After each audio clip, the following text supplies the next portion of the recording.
Turning now to California's looming recall and Governor Gavin Newsom's fight to keep his job. Last week, the deadline passed for signature gatherers hoping to oust the state's top lawmaker. They say they've collected far more signatures than they need to hold a new election. And it's not just Republicans putting their names down. For more on this, let's bring in David Siders. He's a national political correspondent for Politico, and he's been following closely the Governor Newsom recall effort.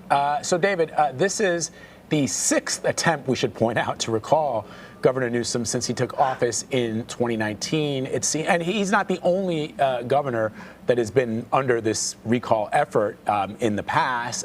It seems that there is a constant recall effort in California, but this is the only governor recall in a century to make the ballot. So what makes this one different? Well, I think it was a few different things. One was some pretty tenacious organizing by the recall proponents, but maybe more importantly, in November, they convinced a judge to give them an extra 120 days. Most recall efforts, as you mentioned, fail in California because even though the rules here require relatively few signatures, 12%. In California, that's still a ton of voters they need to get to sign these petitions. So it was that extra time, I think, that really got this over the top. Yeah, because often it's not just the minimum number of signatures. I got to get over and above that because those signatures are going to be looked at and maybe questioned. So there, you talked about how tenacious the organizers were. 3 men are behind the recall effort. What can you tell us about them? I mean, it's really just bizarre who these 3 people came out of nowhere. Nobody had ever heard of these 3 men in California politics before last year.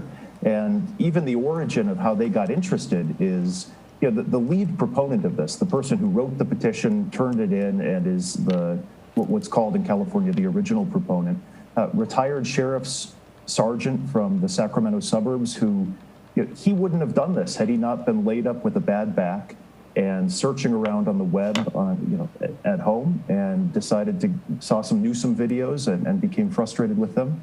And then his, kind of co-founder of his organization, he got involved in politics because he wanted to recall Kamala Harris when she was a senator, and then learned that you cannot recall a U.S. senator, and so switched his interests. And these people, met in a previous failed campaign and then put their minds together and began collecting signatures. It really is a remarkable story how these people came to challenge the governor of the nation's most populous state. So I guess the question now is, what kind of following does this recall campaign have behind it? Well, I mean, we have to put this in some perspective. In California, the kind of following that any anti-Democratic Party movement will have behind it is small. So Democrats outnumber Republicans here, something like 2 to 1. The prospect of passage, I think, is very, very slim. But the following it does have is it has national Republicans. The recall proponents, if you ask them, will say that 30% or more of their signatories are people other than Republicans, so that includes Democrats and decline to state voters. But I think the following primarily is your conservative Republican, and in California, that's a small piece of the pie. But it also has a podcast. I don't know how popular it is, but it's called Friday Night at the French Laundry. It's set up by these guys. And it's sort of a reference to this dinner party that the governor was photographed at when he was, at the same time telling people not to go out, not to socialize outside of their homes. There he was with a bunch of people at a fancy restaurant. And that certainly, got under people's skin. And then obviously the pandemic continues to drag on as New York was starting to maybe turn the corner. That's when California was really being hit very hard, and there was a lot of frustration. Do you think this recall effort would have happened if it wasn't for Friday Night at the French Laundry? It's an interesting question. I mean, it would have happened without the podcast or the AM radio show.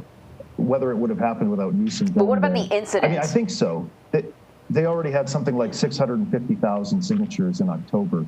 But November is really that pivotal month. They get the court decision, and then I do think going to the French Laundry was so boneheaded. I mean, if you do something as a governor that gets you on Saturday Night Live getting mocked, it clearly resonated, and we saw his polls drop. His approval ratings plummeted really between November and January, February.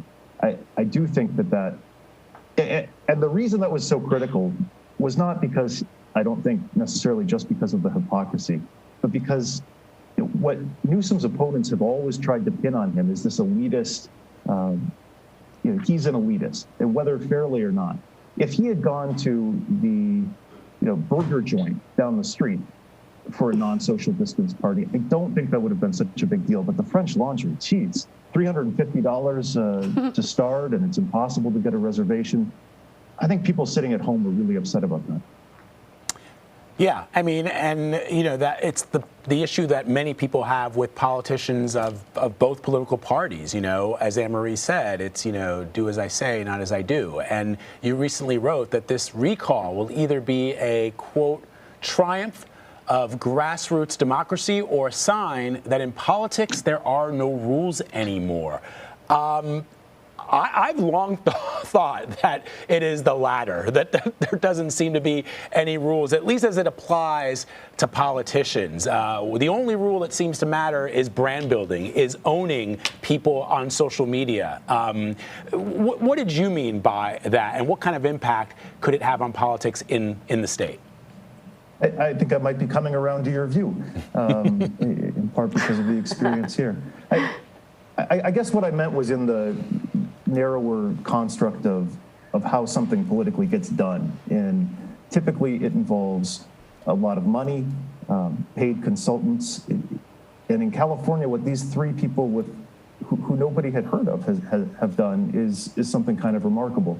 Now, to be fair, once they got the ball rolling, money did come in, and it's not clear that they would have qualified this initiative or this recall measure had that money and that paid signature gathering not come in behind them. But they still collected the majority of signatures, and I think that's something that people in the political and professional class in California are still trying to get their heads around.